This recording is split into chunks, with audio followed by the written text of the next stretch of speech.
Mukunda jewellers మొట్టమొదటి factory outlet లో long హారాల పండుగ. ఈ ఆఫర్ నవంబర్ 8 నుండి 16 వరకు.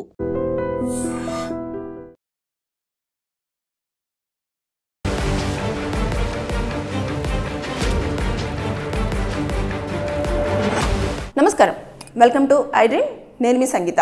ఇక మీదట ఒకవేళ ఓనర్స్ ఎవరికైనా ఇల్లు రెంట్కి ఇస్తే అగ్రిమెంట్తో పాటు రిజిస్ట్రేషన్ అనేది కంపల్సరిగా చేసుకోవాల్సిందే అని చెప్పేసి సుప్రీంకోర్టు రీసెంట్గా ఒక జడ్జిమెంట్ను పాస్ చేయడం జరిగింది. ఒక్కసారి మనం వివరంగా తెలుసుకుంటే కొన్ని రెంటెడ్ హౌజులలో జరగరాని సంఘటనలన్నీ కూడా చోటు చేసుకోవడం జరుగుతుంది కదా.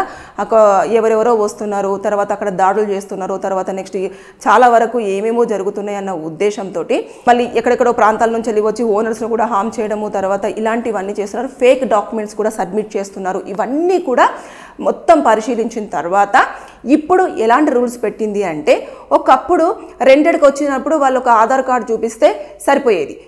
వాళ్ళు ఆధార్ కార్డు చూపించేసి ఇలాంటి నేను పలానా చోటు నుంచి వెళ్ళి వస్తున్నాను, నాకు ఇల్లు కావాలి అని చెప్పేసి అంటే ఎంతో కొంత ఒక అడ్వాన్స్ అనేది తీసేసుకొని 11 నెలల వరకు ఒక అగ్రిమెంట్ అనేది ప్రిపేర్ చేసేసుకొని సరే అండి రెంట్కు ఉండండి అని చెప్పేసి చెప్పేవాళ్ళు. కానీ కొంతమంది అయితే అసలు అగ్రిమెంట్ కూడా రాసుకునే వాళ్ళు కాదు. జస్ట్ రెంట్ ఇచ్చారా, ఒక 2 నెలలదో 3 నెలలదో 6 నెలలదో అడ్వాన్స్ ఇచ్చారా అన్నది మాత్రం చూసుకునేవాళ్ళు. అయితే దాంట్లో ఆ రూల్స్ అన్నీ కూడా ఇప్పుడు మారిపోయినాయి. అందులో ముఖ్యంగా మనకు ఏంటంటే, ఫస్ట్ ఆఫ్ ఆల్ ఒక వ్యక్తి ఇల్లు కావాలి అని చెప్పేసి వచ్చినప్పుడు తను ఒకవేళ ఇల్లంతా నచ్చేసిన తర్వాత అప్పుడు ఏం చేయాలి అని అంటే ఇప్పుడు ఓనర్స్కి ప్లస్ తర్వాత టెనెంట్స్కి ఇద్దరికి కలిపి ఈ జడ్జిమెంట్లో ఉంది. నేను ఒకరిది ఓనర్స్ది ఏంటిది, టెనెంట్స్ది ఏంటిది అనేది కూడా నేను వివరంగా వివరిస్తాను ఇందులో. అదేంటంటే ఇప్పుడు ఓనర్స్ ఉన్నారు కదా, ఓనర్స్ ఏం చేయాలంటే ఒక వ్యక్తి రెంట్కి రాగానే అతని దగ్గరికి వెళ్ళి ఆధార్ కార్డు, పాన్ కార్డు, తర్వాత ఇద్దరు వ్యక్తులు షూరిటీలను తీసుకోవాలి. తీసుకొని వారి సిగ్నేచర్స్, వాళ్ళ యొక్క ఆధార్ కార్డు, తర్వాత వాళ్ళ ఫోటో, వీళ్ళ ఫోటో అన్నీ తీసేసుకొని అగ్రిమెంట్ ఏదైతే చేసుకుంటారో మీరు ఆ అగ్రిమెంట్ని బట్టేసి దాని మీద మీరు చూసుకొని దాన్ని తీసుకెళ్ళి సబ్ రిజిస్ట్రార్ ఆఫీస్ ఎక్కడైతే ఉంటుందో అక్కడ మీరు రిజిస్ట్రేషన్ అనేది చేయించాలి. కొంచెం ఫీజు ఉంటుంది, నామినల్ ఫీ. ఆ నామినల్ ఫీజు తోటి కంపల్సరిగా రిజిస్ట్రేషన్ అనేది చేయించాలి. ఇక దాంతోపాటు ఎప్పుడు పడితే అప్పుడు ఇంటి రెంట్ అనేది పెంచడానికి లేదు. 6 నెలలకో లేకపోతే సంవత్సరానికో 3 నెలలకో ఇట్లా పెంచుతూ ఉంటారు కదా. ఇక మీదట సంవత్సరానికి ఒక్కసారి మాత్రమే ఇంటి రెంటు పెంచాలి. అది కూడా 5 నుంచి 10% మాత్రమే. ఇష్టానుసారంగా 2,000 పెంచుతున్నాను, 5,000 పెంచుతున్నాను, తర్వాత ఇట్లా 10,000 పెంచుతున్నాను అని చెప్పేసి కొంతమంది చెప్తూ ఉంటారు. ఇక్కడ రేటు పెరిగిపోయింది, ఇలా ఉంది, ఇక్కడ అన్ని ఫెసిలిటీస్ ఉన్నాయని చెప్పడానికి లేదు. ఇంకా దాంతోపాటు అడ్వాన్స్ అనేది కూడా కొంతమంది 3 నెలలు 6 నెలలు అలా తీసుకుంటారు. కొంతమంది అయితే సంవత్సరంని కూడా తీసుకొని పెట్టుకుంటారు. ఎందుకంటే సంవత్సరం వరకు ఇల్లు ఎంగేజ్ అయిపోవాలి అని చెప్పేసి అన్న ఉద్దేశంతో. ఇప్పుడు అలా కూడా లేదు. కేవలం 2 నెలల అడ్వాన్స్ మాత్రమే ఎవరైతే టెనెంట్గా ఉండడానికి వస్తారో వారి దగ్గర నుంచి తీసుకోవాల్సి ఉంటుంది. ఎప్పుడైతే వారు వచ్చినప్పుడు అన్ని తీసుకుంటారో, షూరిటీ సంతకాలు పెట్టేసుకుంటారో అవన్నీ తీసుకెళ్ళి కూడా రిజిస్ట్రేషన్ చేయించుకుంటేనే మస్ట్. రిజిస్ట్రేషన్ చేయించుకున్న తర్వాత ఆ కాపీని వారికి ఒకటి, మన దగ్గర ఒకటి పెట్టుకోవాలి.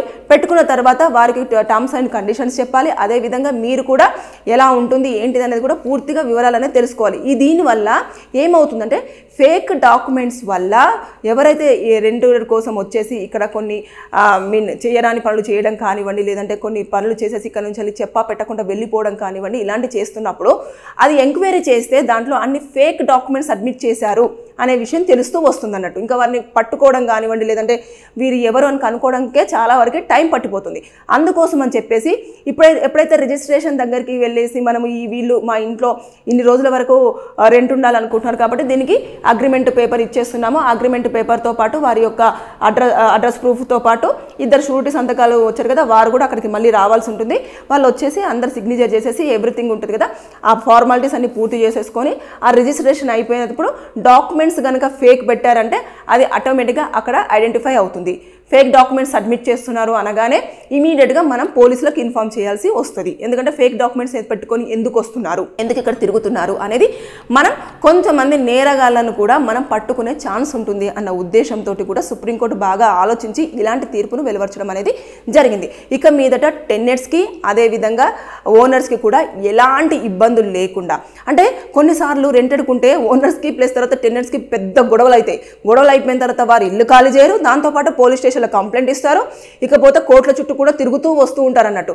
అంటే ఇలాంటివన్నీ లేకుండా ఇదైతే చాలా స్పష్టంగా, చాలా క్లియర్గా, చాలా నీట్గా ఉంటుంది. కాబట్టి ఇక గొడవలు కానివ్వండి, అదేవిధంగా వారి మీద వీరి మీద క్రిమినల్ కేసులు పెట్టుకోవడం కానివ్వండి, లేదంటే ఇంకోటి కానివ్వండి, ఏముండదు. టర్మ్స్ అండ్ కండిషన్స్ క్లియర్గా మెన్షన్ చేసుకోవాలి. తర్వాత నెక్స్ట్ వాళ్ళకి సంబంధించిన ఆధార్ ప్రూఫ్స్, తర్వాత నెక్స్ట్ అన్ని తీసుకోవాలి. ఇకపోతే ఎప్పుడైతే ఓనర్స్ ఉంటారో ఓనర్స్ రెంట్ పెంచాలని అనుకుంటే 5 to 10% మాత్రమే పెంచడానికి స్కోప్ ఉంటుంది. అడ్వాన్స్ కూడా ఓన్లీ 2 months మాత్రమే తీసుకోవాల్సి ఉంటుంది. ఏమైనా ఇబ్బందులు కలిగినా కూడా ఓనర్స్కి ఖచ్చితంగా ఇన్ఫర్మేషన్ పాస్ చేస్తే ఓనర్స్ ఖచ్చితంగా దాని రిపేర్ వర్క్ అనేది చేయాలి.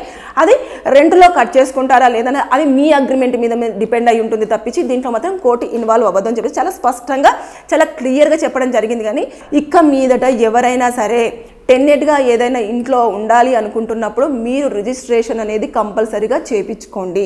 ఒకవేళ ఓనర్స్ కూడా ఏముందిలే రిజిస్ట్రేషన్ ఎందుకు, అక్కడ ఫీజు చెల్లించాలి అని చెప్పేసి అనుకున్నారనుకోండి, అనవసరంగా ఇబ్బందులు పడే అవకాశం ఉంటుంది. ఒకవేళ దీన్ని ఉల్లంఘించారు, కోర్టు ఇచ్చిన తీర్పును పట్టించుకోకుండా ఏముందిలే బాబు వచ్చి ఉండిపోండి, మాకు రెంట్ కరెక్ట్గా ఇస్తే సరిపోతుంది అని అంటే 5,000 రూపాయల వరకు జరిమానా విధిస్తారు ఇద్దరికి. దాంతోపాటు ఒక 6 నెలల వరకు జైలు శిక్ష విధించే అవకాశాలు కూడా ఉంటాయి. ఎందుకంటే కోర్టు తీర్పుని ధిక్కరిస్తున్నారు కాబట్టి. దయచేసి ఇక మీదట కోర్టు ఏదైతే కొత్త తీర్పులు ఇస్తుందో దానికి అనుకూలంగా మనం కనుక ఫాలో అయ్యి వెళ్తూ ఉంటే ఎలాంటి ఇబ్బందులు లేకుండా ఇటు ఓనర్స్ కానివ్వండి, అదేవిధంగా ఇటు టెన్నర్స్ కానివ్వండి ఇబ్బందులు పడకుండా చాలా క్లియర్గా అన్ని సేఫ్ సైడ్గా ఉండే అవకాశం ఉంటుంది. కాబట్టి ఇది సుప్రీంకోర్టు రీసెంట్గా ఇచ్చిన తీర్పు అయితే ఇక మీదట ఓనర్స్ మీరు జాగ్రత్తగా ఉండండి, టెనెంట్స్ మీరు కూడా జాగ్రత్తగా ఉండండి. ఒక ఇంటికి వెళ్ళినప్పుడు అగ్రిమెంట్ చేయించుకునే వెంటనే దాన్ని రిజిస్ట్రేషన్ చేయించుకోవడం మర్చిపోవద్దు. Thank you. And for more videos, please subscribe to iDream. Please subscribe to iDream. Please subscribe iDream. And please subscribe to iDream. For more videos, subscribe to iDream. please like, share and subscribe to the channel. Congratulations, iDream. Subscribe to iDream. Subscribe to iDream. So subscribe to iDream Media. iDream team andarki huge congratulations. Please subscribe iDream Media. Please subscribe to iDream. Subscribe iDream. Please subscribe to iDream. iDream అంటే నా కళల ఛానల్ను subscribe చేసుకున్న నోరు తిరుగుతలేదు, మీరైతే గంట గుర్తు కొట్టండి. For more such videos, please subscribe to iDream. Subscribe to iDream. Please subscribe to iDream. Please subscribe iDream Media. Please do subscribe to iDream. Please subscribe to iDream Media. For best entertainment and information, please subscribe iDream. And don't forget to subscribe to iDream.